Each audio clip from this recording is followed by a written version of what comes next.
വളരെ എളുപ്പത്തിലും ടേസ്റ്റിലും നമ്മുടെ വീട്ടിലുള്ള സാധനങ്ങൾ വെച്ച് തന്നെ കുറഞ്ഞ ചിലവിൽ നമുക്കൊരു അവിൽ മിൽക്ക് ഷേക്ക് ഉണ്ടാക്കാം. ഞാനിവിടെ എടുത്തേക്കുന്നത് ചെറുപഴമാണ്. ഒരു 3-4 ചെറുപഴവും കട്ടിപ്പാലും ചേർത്ത് നന്നായിട്ട് സ്പൂൺ വെച്ചുകൊണ്ട് നല്ല ഫൈനായി മിക്സ് ചെയ്തെടുക്കാം. അതിലേക്ക് ഓരോരുത്തരുടെ താല്പര്യം അനുസരിച്ച് മധുരം ചേർക്കാം. നല്ലപോലെ മിക്സ് ചെയ്തെടുക്കാം.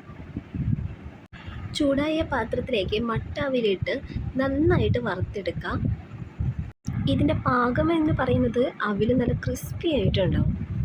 അപ്പോൾ തന്നെ ചട്ടിയിൽ നിന്ന് മാറ്റിയിട്ട് വേറൊരു പാത്രത്തിലേക്ക് മാറ്റി വെക്കണം, അല്ലെങ്കിൽ കരിഞ്ഞു പോകാൻ ചാൻസ് ഉണ്ട്. ശേഷം വറുത്ത് വെച്ച അവിലും എൻ്റെ കയ്യിൽ ടൂട്ടി ഫ്രൂട്ടി ഇല്ലാത്തത് കൊണ്ട് ഞാൻ ചെറിയാണ് ചേർക്കുന്നത്.